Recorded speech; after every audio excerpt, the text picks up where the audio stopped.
Good afternoon. It's Friday, the 29th of June 2018, just after 1 o'clock. Welcome to UK Column News. Your host today, Mike Robinson, and myself, Brian Gerrish. We are also delighted to have Alex Thomson and David Scott with us. Yes, we'll start straight off with the Trump-Putin hysteria, which is going right through the British press. I don't know what's going on in the United States. I haven't really looked at that, but in Britain here, they're going nuts over this. Now, this is John Bolton on screen at the moment, meeting Vladimir Putin. A couple of days ago, we mentioned this on the programme as a precursor to the Trump-Putin summit. It's now confirmed that that's going to take place in Helsinki, and it's going to be on the 16th of July. So clearly Donald Trump wants an extra day to play some golf in Scotland, and maybe David will have comments on that in a second. But I wanted to just bring this image on screen because I think the look on Putin's face there, Brian, says it all. I don't know what you read into that, but he is, the word idiot springs to mind. Yeah, just sort of amused fascination. Yes. As if, yes, absolutely. But anyway, we're talking about the hysteria over the Trump-Putin summit in the media today. So I thought a really good example of it was from today, the BBC's Today programme this morning. Edward Lucas, who writes for The Time, formerly of The Economist, had this to say. Edward Lucas, what do you think of the timing? Should this be happening now? No, it shouldn't really be happening at all, and it certainly shouldn't be happening after the NATO summit, and all the NATO allies are very worried about Mr. Trump's unpredictability. They can see he may storm out of the NATO summit the way he stormed out of the G7 summit in Quebec, and then go off to Moscow and do goodness knows, or to Helsinki rather, and do goodness knows what in his one-on-one meeting with Or he may Putin. take a message from the NATO summit to President Putin. That would be nice, but I think it's quite unlikely. I think it's if he was meeting Putin before the NATO summit, then at least the NATO leaders would then be able to try and repair any damage that's done. But I think people are talking in very apocalyptic terms. Of course, we need to talk to Russia, but we should be delivering very clear messages, not talking for the sake of talking. I don't even know, David, let's bring you in first. I don't even know where to start with that, but this man's off his trolley, I think. Utterly. I mean, I was having a little look there before we went live. He's written an article, what Putin wants from his summit with Trump.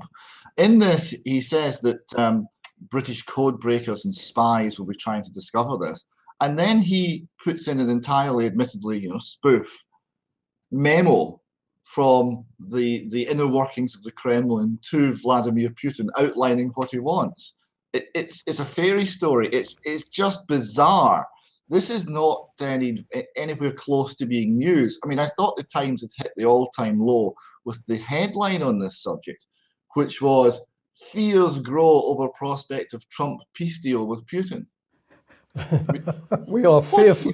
With that, we are fearful. Well, we might have world peace. We don't want that. It's incredible. Here we are, Friday. The sun is shining, and we're all laughing. And why are we laughing? Because the government, the British government, the American government, we'll call it, with NATO, are very fearful that there might actually be an outbreak of peace. Yes, it's shocking. Brilliant. Alex, what are your thoughts on this? On that last point there, Mike, I'm reminded, sorry about the shaking camera, I'm reminded of Bertolt Brecht, the communist playwright who was so devoted to Marxism, he moved to East Germany and let his friends suffer in that system as well.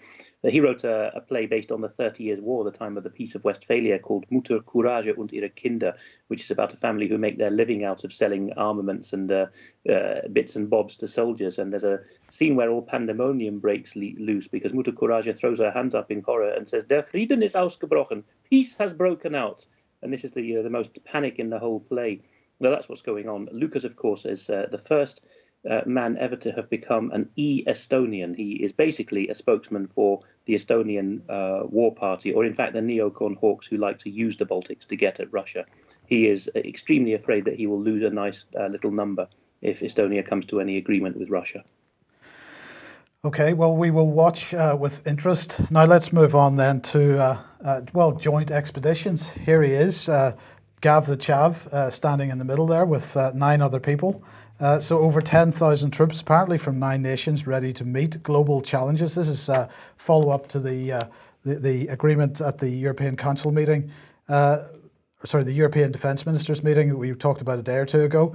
So he signed yesterday a joint memorandum of understanding about the joint expeditionary force with 8 other partner nations. And the agreement marks, they say, the end of the establishment of the JEF framework and is a key milestone in preparing the force for action.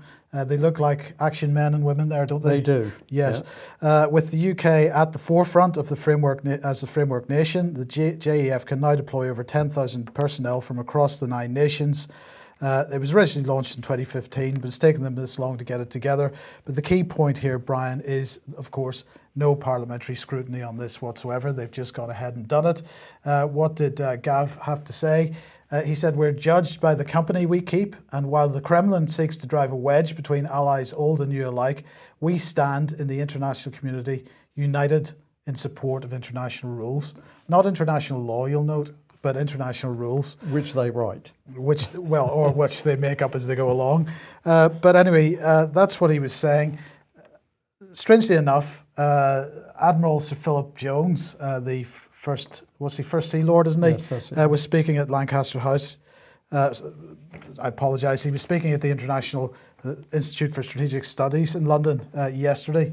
And this is what he had to say. "Closer to home in Europe, our bilateral agreements with France, articulated initially at the Lancaster House Agreement in 2010, no parliamentary scrutiny there, and reaffirmed at the Sandhurst Conference in January this year, no parliamentary scrutiny there either, has seen us form a combined joint expeditionary force with the French, and we showcased that with exercises off the Brittany coast last month, which I attended.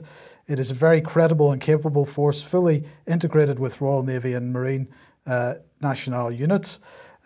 So too do some of the older but well-established credible links that we have with the likes of the Royal Netherlands Navy, promote excellence in our combined amphibious warfare capabilities. But with all these alliances," he said, "be they bilateral, trilateral, or larger multilateral ones, I think the key point which must be in place and that's interoperability.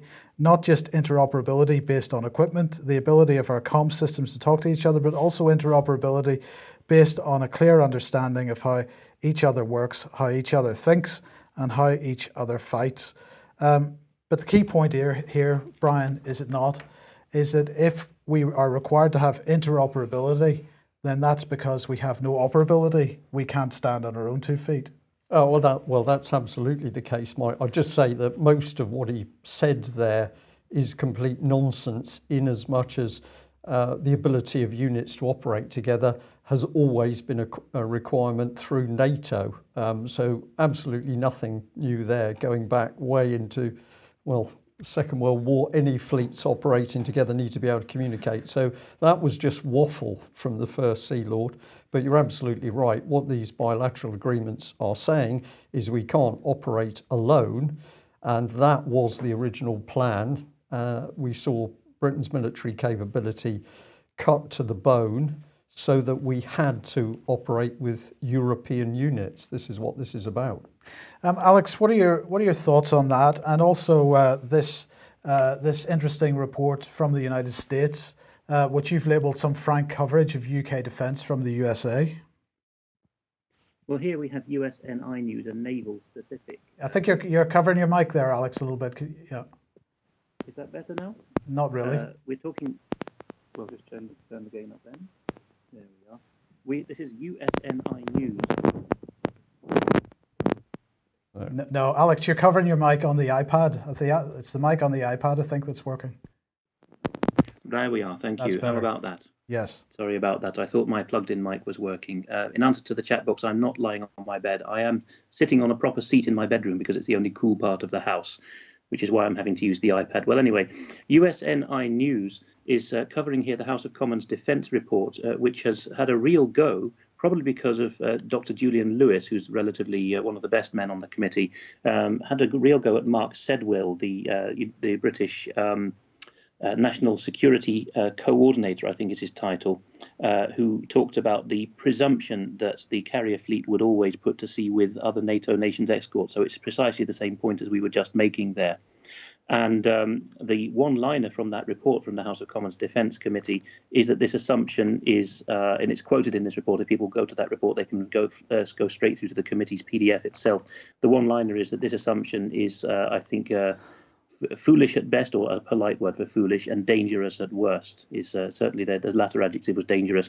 But the Americans here are reporting straight out that the Royal Navy is fighting fiscal battles. That's the BIS, of course, ordering the things behind the scenes on several fronts. And it lists the problems with the Dreadnought-class strategic nuclear missile subs, the Vanguard-class SSBNs, dramatic increase, this is quoting from the Defence Committee again, dramatic increase in the cannibalisation of parts from ships and helicopters, which is something UK column via Brian has been reporting for a while, and even from nuclear submarines, due in part in the reduction in support budgets. Julian Lewis, I think, is really coming into his own here. The Americans continue. Options under consideration, this is the committee again, include slashing the strength of the Royal Marines and, of course, blending them with the Paras, that's not mentioned, but it's being considered, selling the Albion-class landing platform dock ship, HMS Albion and Bulwark, delegating future amphibious operations to the French Navy. How about that? No amphibious operations by Britain and its Royal Marines, and cutting the number of F-35Bs to be procured. This at the time when we're told we might actually buy a lot of F-35As as well as the Bs we have already bought. Major cuts to the British Army and Royal Air Force were also being discussed. Also highlighting major weaknesses in Britain's air and ground forces, the House of Commons Defence Committee warns that the country's military has been hampered during the past 2 decades by a focus on land-based counterinsurgency and stabilisation operations overseas. The very same neocons who've been telling us that we must set up what the latest version is, a 2-star headquarters for the Baltic for NATO housed in Estonia, and that we must intervene all over the place, are the same people who are causing all this, you see. So I think there's a bit of a fight back. Some MPs are going to war now in parliamentary terms with those who are making it quite plain that Britain will never be able to do anything without the French and Americans. Just to add a little bit into that, Alex, yes, it's true that the policy is detracted away from what it should have been, but it is very, very clear, and reports we're getting, I'll say, from senior retired military people, is an increasing chaos inside the military, so that nothing works properly, whether it's with spare parts or manpower or operations. It's an orchestrated chaos. It is the same type of management chaos we're seeing in the NHS, for example. And I'm going to say, and I've said it several times, let us remember that Danny Kruger and Nick Bowles, both Conservative men, one a candidate, Nick Bowles, the MP, warned the public a few years ago, 2 or 3 years ago, that the Conservatives planned to introduce what they said was constructive chaos in the public services, and we are now in the middle of this. This is the deliberate orchestrated breakdown of the military. Yes, okay. Brief reminder, just a couple of days now to get Alternative View 9 DVDs at this price. If you want to get them, you need to do that soon, because that'll change, I think, on Sunday. Okay, Brian, what's next? Well, I couldn't resist this. Several people emailed me to say this is clearly a case of thou dost protest too much. So all of a sudden we've got the BBC and other outlets saying that Edward Heath could not have been on the islands, the Channel Islands, therefore he couldn't have been involved in any abuse. And when you look for any substance to this story, this is simply claims from Ted Heath supporters, and they say, never mind what the police did, we've had a look at his diaries, it doesn't show him there, he wasn't there, so therefore he's not guilty of any crimes. So I'm going to label that with a question mark. BBC seems to be back on its old routine of protecting child abusers. This one, several people told me as well, just incredible. Ted hosted a talk where a young lady took the stage and said, amongst other things, let me be clear here, abusing children is wrong without any doubt, but a paedophile who does not abuse children has not done anything wrong.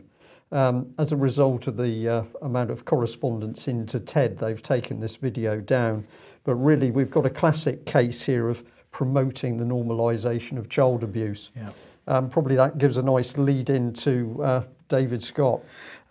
David, let's start off with the Fresh Start Foundation, because here's Robert Greene. We were talking about this on last Friday's news programme. Here's Robert Greene outside the venue. of the Fresh Start Foundation talk. That appears to have not happened. Well, no, it was cancelled in the last minute after our discussions on Friday last week. We got a call that due to unexpected maintenance, as you see here, the meeting was cancelled. Initially, it was a flood. There was a flood, you see. So we went along to the hotel, as you see us there, to try and see what state the room was in and see if we could, because this was all very last minute, if it was possible to find a way around this and find a way to host the event there. They were quite hostile, I would say. Not quite sure why. I mean, we were customers that had paid a deposit and been badly let down. So we weren't treated particularly nicely, but there we go. But there was no sign of a flood. There was no sign of any water. There was one room which didn't seem to be used for a while with some plaster down the ceiling. So it may have been to do with that. We don't really know. But the line from the hotel was, the station hotel in Aberdeen, was that the ceiling had come down and they couldn't let us use the room. So that was unfortunate. We managed to book a room just across the road in another hotel, Jury's Inn. So we got a room there. And then we advertised that. And an hour after we advertised it, that one was cancelled as well because they had maintenance going on. They had the aircon system was being worked on. So although the rooms were there and were empty, and there was no sign of any workmen, there were workmen on the roof. So they were going to need access to those rooms. So we couldn't get there either. So that was jolly unfortunate. So, but at least there's a lot of maintenance going on. So the Aberdeen construction industry will be benefiting. So that it's not a zero-sum game here. But we went off to the gazebo in Union Street and we had a meeting there and a nice meal afterwards. And we had actually a very good day. We got everyone under these sort of conditions. People get to know each other that bit better, and a little bit of collective response to adversity never hurt anybody. So it was actually a very good day. Yep. Okay. Well, look, what's Peter Kirby talking about here? He's back on the case of Elise Angelini, the former Lord Advocate of Scotland. Well, Dame Elise Angelini is going to be put in charge of looking at the way that police complaints are investigated in Scotland. So what could be wrong with that? Well, Peter Kirby points out a couple of things, because Dame Elise Angelini is, of course, very closely related and linked to the suspended Sheriff Peter Watson and to Levy and McRae. And Peter Watson's former partner in Levy and McRae, now his own firm, PBW Law. Both of these organisations are very closely linked to Police Scotland.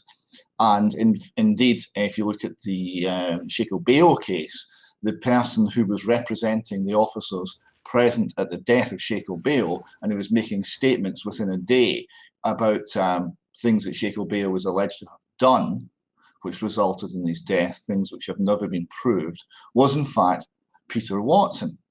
So we're putting someone with a very close working relationship and financial relationship with Peter Watson, who represents the police when there's wrongdoing and when there's death, in charge of investigating the police when there's wrongdoing and there's death.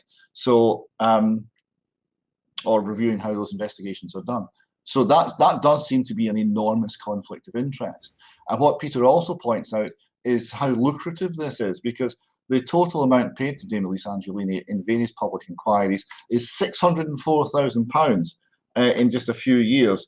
And that was the Morton Hall baby ashes, the national baby cremation investigation, and an investigation into deaths in custody in England and rape in London, the investigation of rape in London. So that netted us £604,000 in about 3 years. So it's lucrative, and it's a lot of public money going into these investigations.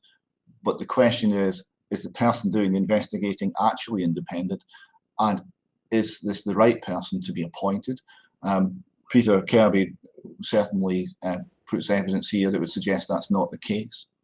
Yeah, but I mean, £604,000, that's on the back of people's pretty serious suffering. So I mean, aside from who's been receiving this money. The question is it appropriate for this scale of pay to be given for these types of investigations? Yes, and until some quite dogged work by Peter Kirby and other journalists, excuse me, to find out how much this was, it was, of course, all secret. And at what point does overly lavish secret commissions, secret payments, become something else? It needs to be much more transparent than this. And the people involved in these investigations, we need to have confidence that they are going to go and try to seek the truth, and not simply a comfortable answer to allow everything to go on very much as before.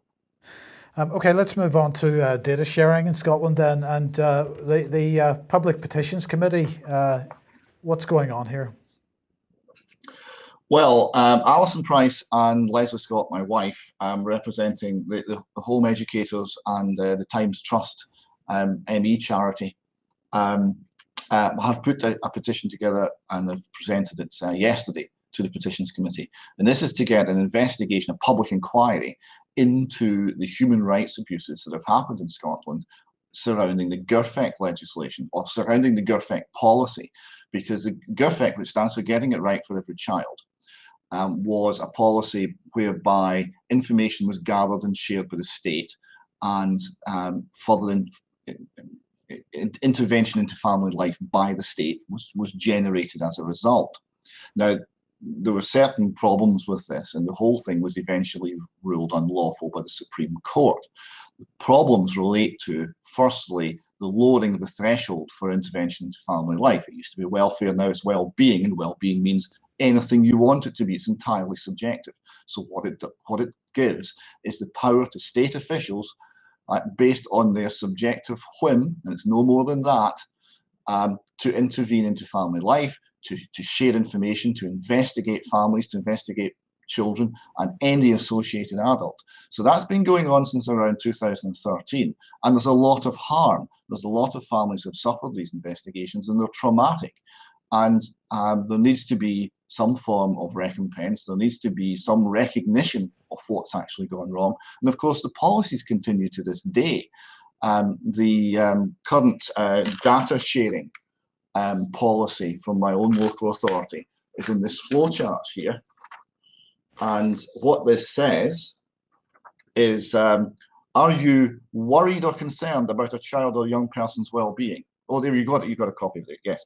And if the answer is yes, do I need consent to share information? No, share information. So all you need is a worry or concern, which is an emotional reaction or a notion, about well-being, which can mean anything.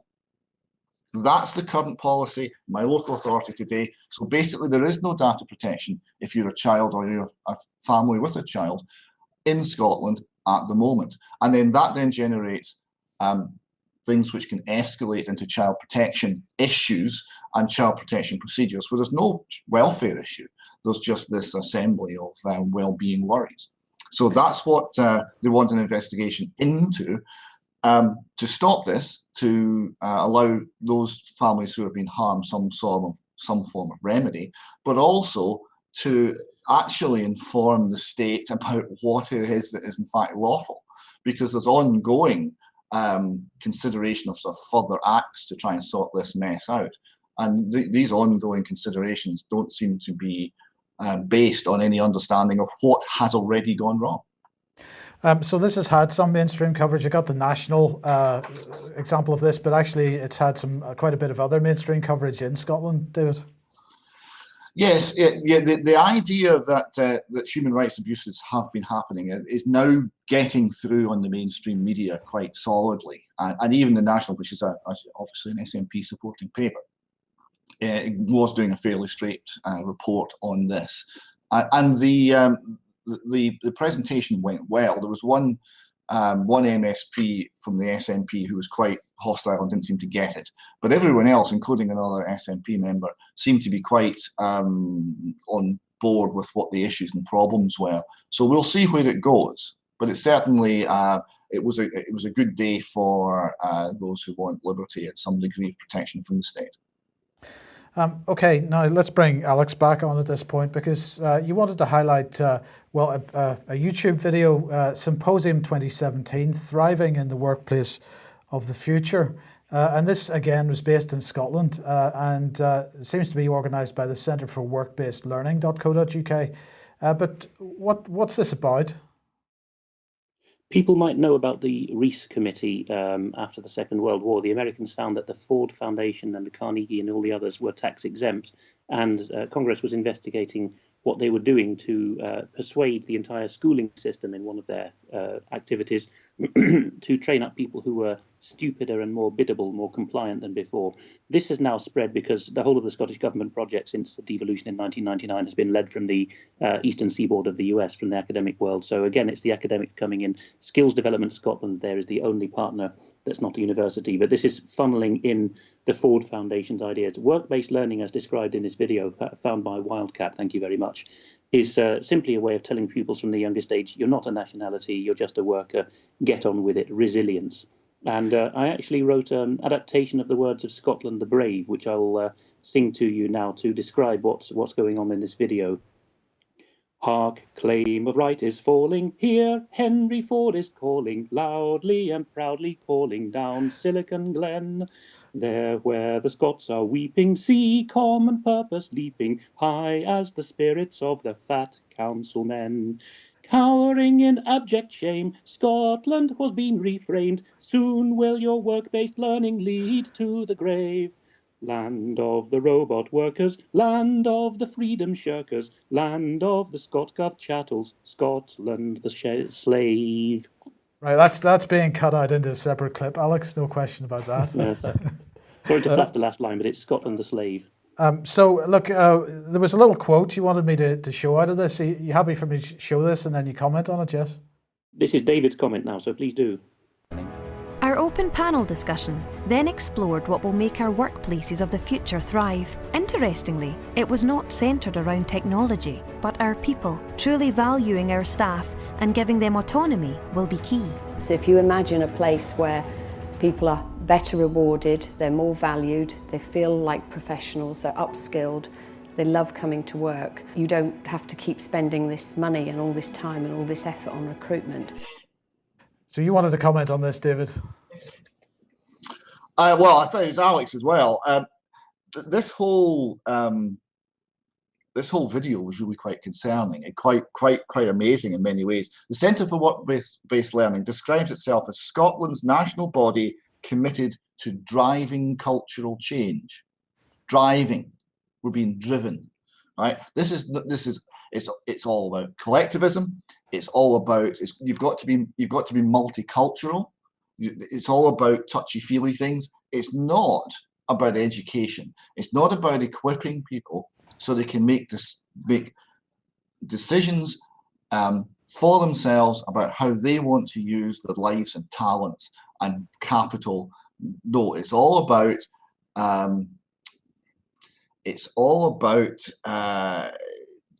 you become a cog in the wheel, right? And you're valued as if you're a professional, and you change the tone and you change the sales pitch to people, but you don't actually give them the basis for making independent decisions, because the education system doesn't give them that basis. Yeah, David, this is the hive. This is what's being created. Of course, we are just to be worker bees in that hive.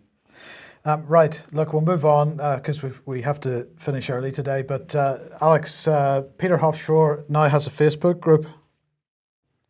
This has been going on for a while. It's called Justice for Peter Hofschroer and his now defenceless mum, and I would encourage people to join it. Just a very quick update to people. Please don't be too depressed to hear this. We expected it, but the public procurator in Austria has now turned down in a summary one-liner which has been sent to me by fax, which was on emailed to me, but in a kind of fax declaration, they have said, we see no merit in Mr. Hofschroer's lawyer's appeal against his sentence, but this experienced lawyer is now raising this straight to the Austrian Supreme Court, and he also has experience taking cases to the European Court of Human Rights. I know it's not common law, but it's the continent. It's the only system there is, and this is the best lawyer.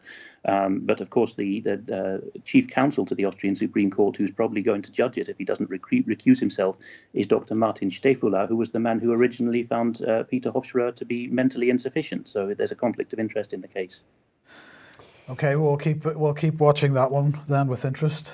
Okay, well, we'll end on the subject of news and fake news. This was Plymouth Herald, Saturday, the 23rd of June.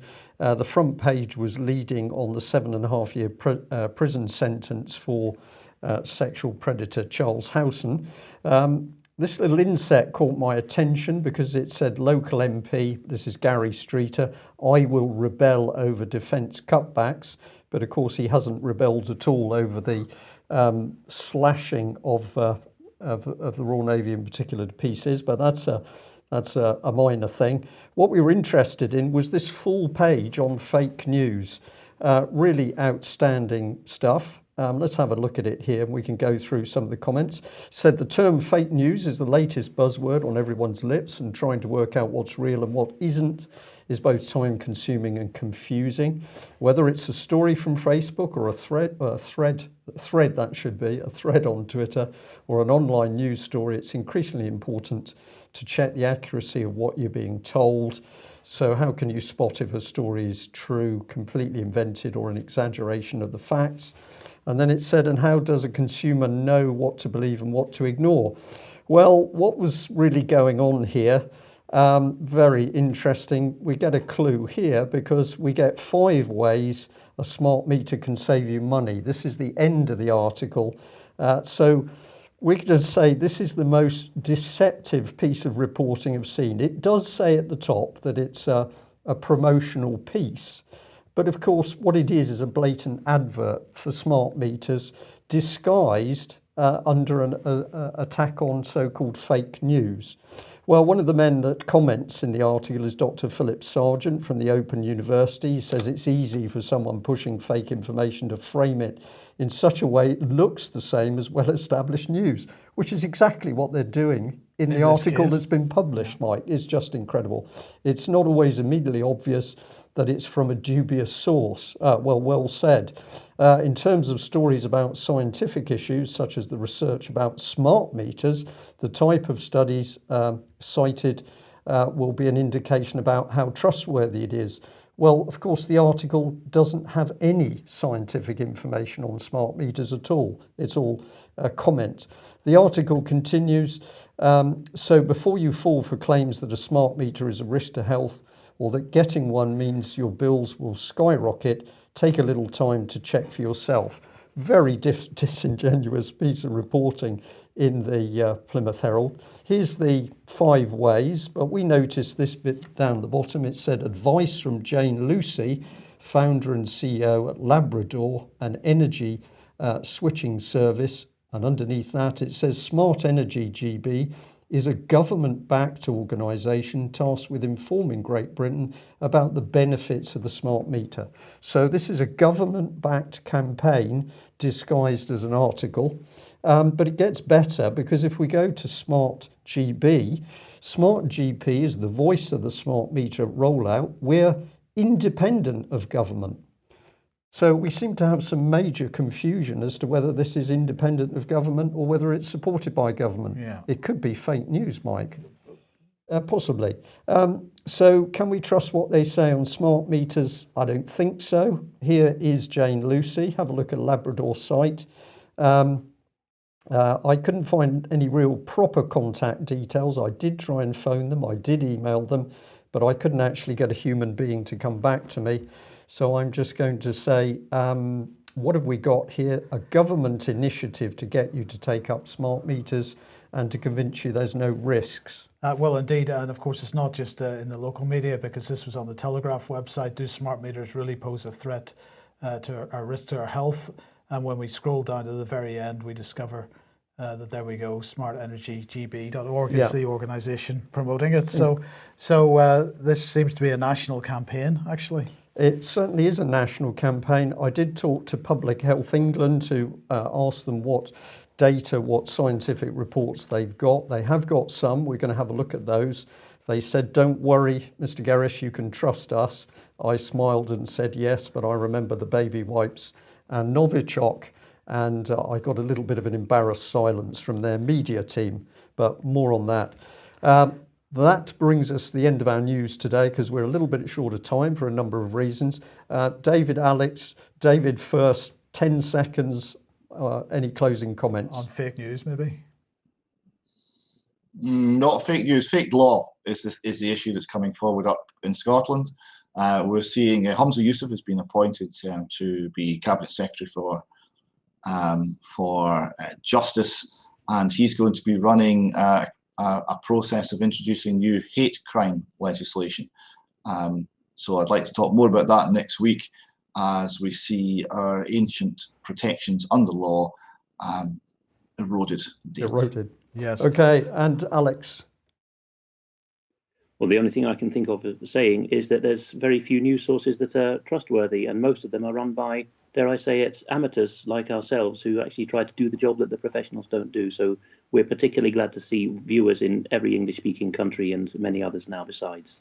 Excellent. Absolutely. Okay, gentlemen, thank you very much for that. And just final couple of words from me. Melanie Shaw does have a court case, we understand, in Leeds on Monday. It is a mentions hearing. We suspect that it will not be opened to the public. We also doubt that Melanie will attend that hearing. We will wait to see what the developments are from that. But thank you very much to the people who did alert us to that Monday date. But it is just a mentions hearing, and Melanie, we understand, will not be appearing in court. We'll report as much as we can on Tuesday. Yes, and we should mention, unfortunately, I'll be travelling on Monday, so we don't have a news programme on Monday, so we'll be back on Tuesday at 1 p.m. Yeah. Thank you very much for joining us. We will see you Tuesday. Bye-bye. Bye-bye.